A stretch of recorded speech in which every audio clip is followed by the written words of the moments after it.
जय हिंद मेरे प्यारे साथियों, एक बार फिर से स्वागत है मेरे यूट्यूब चैनल जॉब की जानकारी। तो दोस्तों, इस वीडियो में हम आज बात करने वाले हैं जो सीआरपीएफ ट्रेड्समैन्स की वैकेंसी आई थी और आप जानते हैं कि अभी दफ्तरी, पियून, फॉरेस्ट और सफाई कर्मचारी, मिनिस्टर या उसके अलावा और भी ट्रेड्स हैं जिनका अभी फिजिकल टेस्ट होना बाकी है, टेस्ट होना बाकी है और मेडिकल होना बाकी है। लेकिन दोस्तों, कहीं ना कहीं बहुत से ऐसे कैंडिडेट जिनको अभी डाउट है कि सर दफ्तरी, पियून, फॉरेस्ट इसमें क्या रनिंग होगी, क्या इसमें फिजिकल हमारा जो टेस्ट लिया जाएगा। क्योंकि हुआ क्या था कि इसका नोटिफिकेशन जब आउट किया गया था तो इसके बाद में एक अमेंडमेंट नोटिफिकेशन जो कोरेंडम आउट किया गया था, आप देख सकते हैं आप। और ये नोटिफिकेशन बहुत से कैंडिडेट के पास तक नहीं पहुंच पाया था। उन्हें लगा कि शायद इसके अंदर में सिर्फ वैकेंसी आ गई है और इसके बाद में इसमें रनिंग वनिंग होती नहीं है। होता क्या था कि पहले इस पोस्ट के अंदर में दोस्तों जिसकी मैं बात कर रहा हूँ, जिसमें आपको दफ्तरी, पियून, फॉरेस्ट और सफाई कर्मचारी, मिनिस्ट्रियल, इसमें कभी भी जो है फिजिकल चीज़ नहीं होती थी, आपकी रनिंग नहीं होती थी। आपका पीएचडी होता था लेकिन रनिंग कभी नहीं होती। लेकिन अभी कंपटीशन का ज़माना है, इसलिए दोस्तों अब कैंडिडेट को सॉर्ट आउट करने के लिए फ़िज़िकल भी इसमें डाल दिया गया है। और फिज़िकल कैसे लिया जाता है, पीएचडी कैसे लिया जाता है और टेट टेस्ट कैसे लिया जाता है, उसके बारे में आपको उस नोटिफिकेशन में भी दिखने को मिल जाएगा, जो कि क्लियरली मेंशन कर दिया था। यहाँ देखते हैं दोस्तों कि जो सिलेक्शन प्रोसेस जो था दोस्तों, यहाँ उन्होंने लिखा हुआ है, आप देख सकते हैं पैरा नंबर 4 के अंदर में, the selection process comprises CBT, computer based test, PET, PhD, trade test, DV and medical examination. तो यहाँ से आपको साफ दिख जाएगा कि पीईटी और पीएचडी आपका यहाँ पे लिया जाएगा। तो ये चीज़ तो क्लियर हो गई है। ये चीज़ मैं आपको इसलिए बता रहा हूँ क्योंकि बहुत से कैंडिडेट कमेंट आ रहा है कि सर रनिंग कितनी करनी होगी, क्या इसमें फिजिकल होगा। तो जी हाँ दोस्तों, इसमें का फिजिकल होने वाला है और कितना होने वाला है मैं आपको आगे बताऊँगा। सबसे पहले दोस्तों हम बात कर लेते हैं पीएचडी की। तो जानते हैं कि मेल और फीमेल कैटेगरी के हिसाब से स्लैब बनाया होता है फिजिकल का। तो अगर कोई मेल कैंडिडेट है जो कि जनरल और ओबीसी में आता है तो उसको हाइट चाहिए होगी 165 सेंटीमीटर और चेस्ट चाहिए होगी 77 अनएक्सपेंडेड यानी कि बिना फुलाए हुए और फुला करके 82 सेंटीमीटर। और अगर फिर आप घरवाली, कुमाऊनी, गोरखा, डोगरा, इसमें जो ये ब्रैकेट में जो आपको दिख रहा होगा बॉक्स में, अगर इन चीज़ों से आप बिलोंग करते हैं, कोई नॉर्थ ईस्ट का है, कोई लद्दाख का है, सिक्किम का है, तो उसको यहाँ पे चेस्ट में छूट मिल जाती है 162.5 सेंटीमीटर। तो उसको हाइट चाहिए होगी दोस्तों। और 77 सेंटीमीटर और 82 सेंटीमीटर चेस्ट सेम रहती है। ठीक है दोस्तों। उसके बाद नीचे आते हैं, यहाँ पे आपको एक चीज़ बताता हूँ मैं कि बहुत से ऐसे कैंडिडेट जो बोल रहे थे कि सर मैं एससी कैटेगरी से हूँ तो क्या मुझे छूट मिल जाएगी हाइट में। तो दोस्तों बताता हूँ आपको, ओनली शेड्यूल ट्राइब जो यहाँ बिलोंग करता है, ओनली शेड्यूल ट्राइब को ही यहाँ पे हाइट में छूट है 162.5। अदरवाइज आप एससी से हैं, जनरल से हैं, ओबीसी से, तब आपको हाइट चाहिए होगी 165 सेंटीमीटर। तो इस चीज़ का आपको ध्यान रखना है। और वहीं पे चेस्ट में भी इनको छूट दी गई है 76 सेंटीमीटर, 1 सेंटीमीटर का छूट दिया गया है और 81 सेंटीमीटर इसकी एक्सपेंडेड चेस्ट होनी चाहिए शेड्यूल ट्राइब के लिए। यहाँ लिखा गया है शेड्यूल ट्राइब के लिए, जो भी कैंडिडेट शेड्यूल ट्राइब से बिलोंग करते हैं। और ये जो मैंने बताया ये है मेल कैटेगरी का। नीचे चलेंगे दोस्तों, यहाँ पे अब आता है फीमेल कैटेगरी का। सेम चीज़ है, फीमेल कैटेगरी जो जनरल, ओबीसी और एससी में बिलोंग करता है उसको 155 सेंटीमीटर तो हाइट चाहिए होगी।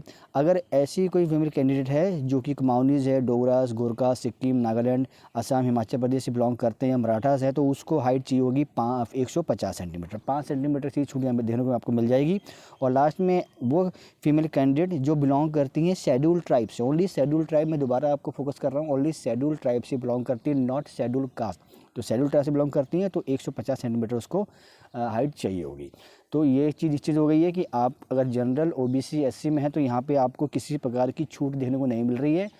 अगर आप एसटी से बिलोंग करते हैं या फिर कोई ऐसी कैटेगरी जो कि गोरखा से, आप नॉर्थ ईस्ट से बिलोंग करते हैं, मराठा से, तब आपको हाइट में छूट देखने को मिल जा रही है। तो ये तो आपका हो गया पेस्टी दोस्तों। पेस्टी जब आप क्वालिफाई कर लेते हैं उसके बाद दोस्तों आपका होता है पीईटी, इसको बोलते हैं फिजिकल एफिशिएंसी टेस्ट। और उस टेस्ट के अंदर में दोस्तों आपको रनिंग करनी होती है, मेल कैंडिडेट को रनिंग करनी होती है 1 माइल 10 मिनट में। तो 1 माइल जो होता है दोस्तों वो बराबर आपको लगभग किलोमीटर से बताएंगे तो 1.6 किलोमीटर होता है। तो नॉर्मल अगर आप भर्ती देखेंगे जीडी की, तो जब पहली भर्ती होती थी तो 1.6 किलोमीटर आपको 6.5 मिनट में करना होता था। यहाँ दोस्तों करना है आपको 10 मिनट में। बहुत टाइम होता है। अगर आप रनिंग एक नॉर्मल रिदम्स के हिसाब से एक स्टेप बना रनिंग करेंगे तो ईजीली आप 10 मिनट नहीं, मैं कह रहा हूँ आपको 8 मिनट, मैक्सिमम 9 मिनट में आप पहुँच जाएंगे। और अगर जो प्रैक्टिस कर रहा है उसके लिए तो ये बहुत ईजी रनिंग हो जाती है। और वही बात करें दोस्तों फीमेल कैटेगरी, तो फीमेल कैटेगरी में देखने को मिल जाएगा आपको 1 माइल रेस यहाँ पे करनी होगी 12 मिनट में।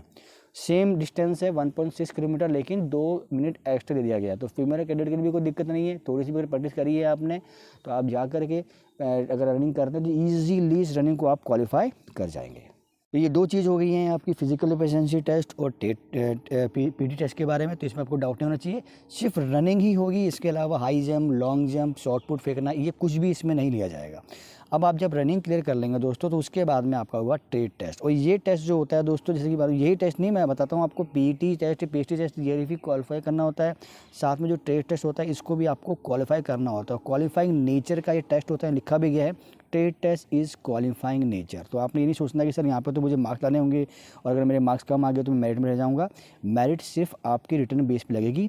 ये आपका जो टेस्ट टेस्ट होने वाला है, ये क्वालिफाइंग नेचर का होगा। ये होगा 50 मार्क का, और इस 50 मार्क में मिनिमम आपको 20 मार्क लेके आने होते हैं। अब दोस्तों 20 मार्क लेके आने के लिए क्या होता है कि इसके क्वेश्चंस के पैटर्न बनाए जाते हैं। आपसे सबसे पहले आपका नॉलेज चेक किया जाएगा। मान लीजिए किसी ने अगर दफ्तरी के ट्रेड टेस्ट के लिए फॉर्म अप्लाई किया, तो उससे दफ्तरी के बारे में पूछा जाएगा कि भाई दफ्तरी का काम क्या होता है, क्या इस बंदे को दफ्तरी के काम के बारे में जानकारी है। तो वो आप जो है चीज़ों के बारे में जान लेंगे। उसके बाद में दोस्तों कुछ प्रैक्टिकल चीज़ें भी आपसे कराई जाती हैं। तो प्रैक्टिकल क्या होता है दोस्तों, ये इस चीज़ के बारे में बताता हूँ मैं आपको। दफ्तरी हो, पियोन हो, फारस हो, इन सब का मैंने जो है एक सेपरेट वीडियोस, हर एक पोस्ट का सेपरेट वीडियो बना कर रखा हुआ है। यही नहीं, जितने भी ट्रेड्स टेस्ट होते हैं, कॉबलर ले लीजिए, पेंटर ले लीजिए, इलेक्ट्रीशियन, मैसन, सारे के सारे ड्राइवर्स, एमएमवी, सारे ट्रेड टेस्ट का मैंने जो है वीडियो बना के रखा हुआ है। उन सारे वीडियोस का लिंक मैंने इस वीडियो के, जो आप वीडियो देख रहे हैं, इस वीडियो के डिस्क्रिप्शन बॉक्स में डाल दिया है। आप जाकर उसको देख सकते हैं, और आप उसको देख लेंगे अगर, तो आप ये मान के चलिए जो क्वालिफाइंग नेचर के जो 20 मार्क है ना, वो ईजिली ग्रैब कर लेंगे। मैं कहता हूँ कि 20 से ज़्यादा नहीं, आप 40 मार्क्स भी ईजिली ग्रैब कर लेंगे अगर अपनी वीडियो देख लेगा। कि मैंने वीडियो जो है अपने जो कलीग जो मेरे इन सर्विस में सर्विस कर रहे हैं, उनसे मैंने उनका एक्सपीरियंस, उनसे पूछ करके चीज़ों को सॉर्ट आउट करके क्लब करके वीडियो बनाया। तो आप उस वीडियो को देख लीजिएगा। अगर किसी को डाउट लग रहा है तो आप ये भी कर सकते हैं कि मेरे यूट्यूब के चैनल पेज में जाइए और वहाँ जाकर के सारे वीडियोस आपको मिल जाएंगे। ठीक है दोस्तों, तो इस तरह से आपका ट्रेड टेस्ट हो जाता है। ट्रेड टेस्ट हो जाने के बाद में आपका डॉक्यूमेंट वेरिफिकेशन हो चुका होता है, और फिर आपकी लगती है फाइनल मेरिट लिस्ट। अभी जो फाइनल मेरिट होती है दोस्तों, ये लगेगी ओनली रिटन बेस पर। ठीक है दोस्तों, अब लास्ट क्वेश्चन आता है दोस्तों कि ये जो 3 पोस्ट दे रखी हुई है, 4 पोस्ट दे रखी है, तो क्या इसमें मुझे एक्सपीरियंस सर्टिफिकेट देना होगा? तो दोस्तों मैं आपको बताता हूँ कि यहाँ पे आपको एक्सपीरियंस सर्टिफिकेट देने की ज़रूरत नहीं पड़ने वाली, क्योंकि यहाँ पे किसी प्रकार का कोई टेक्निकल कोर्स भी नहीं है, और यहाँ पे ना ही कोई जो है ऐसा कोई आपसे एक्सपीरियंस सर्टिफिकेट की डिमांड की जाएगी। हाँ, आपका जो डॉक्यूमेंट वेरिफिकेशन होगा, उसमें आपको जो डॉक्यूमेंट्स होंगे, और जो मैंने बताया था आपको कि आपका अगर आप SC से ST से बिलोंग करते हैं, OBC बिलोंग करते हैं, तो आपको जो सेंट्रल गवर्नमेंट ने जो नोटिफिकेशन आउट किया था, उसमें जो फॉर्मेट दिया गया था, उस फॉर्मेट में आपको उन चीज़ों को लेकर के आना होगा। 2023 का नोटिफिकेशन है तो बेटर होगा कि 2023 का हो, अगर नहीं है तो फिर आप 2024 का भी लेके जा सकते हैं। तो दोस्तों मैंने कोशिश किया है अगेन कि फिजिकल टेस्ट, ट्रेड टेस्ट कैसे लिया जाएगा। फिर भी अगर कोई डाउट है तो आप कमेंट बॉक्स में कमेंट कीजिएगा। इसके साथ दोस्तों मैंने क्या किया है, टेलीग्राम ग्रुप और व्हाट्सएप ग्रुप रखा हुआ है, दोनों का लिंक भी डाल दिया डिस्क्रिप्शन बॉक्स में। आप उस ग्रुप को ज्वाइन कीजिए, वहाँ आकर के मुझे मेरे पर्सनल नंबर पर DM कीजिए, डायरेक्ट मैसेज कर दीजिए पर्सनल में, आपकी जो भी क्वेरीज है। बहुत से क्रिएट करते भी हैं, तो मुझे जितना नॉलेज होगा तो मैं आपको उसकी क्वेरीज को रिजॉल्व करने की कोशिश करूँगा। लेकिन क्वेश्चंस आपका सिर्फ आपकी क्वेरीज से होना चाहिए, ना कि आप कोई इलीगल चीज़ें बोलने की, चल मेरा भर्ती में जुगाड़ डाल लीजिए, ये कर दीजिए, ऐसा बिल्कुल भी नहीं है। CRPF एक बहुत जो है लाइट फोर्स है, यहाँ पे ऐसा कुछ काम नहीं होता है। आपको कुछ समझ में नहीं आ रहा है तो आप आके पूछ सकते हैं। मैं अपने बेस्ट ऑफ माई नॉलेज अपने कलीग से पूछ करके आपको जो है नॉलेज देने की कोशिश करूँगा कि जी आप ऐसे कर लीजिए, तो आपको यहाँ पे हेल्प मिल सकती है। दोस्तों आशा करता हूँ वीडियो इन्फॉर्मेटिव लगी होगी। पहली बार आए हैं, चैनल को जो सब्सक्राइब कर लीजिएगा। मिलेंगे नेक्स्ट अपडेट वीडियो के साथ, जब तक के लिए जय हिंद मेरे प्यारे साथियों।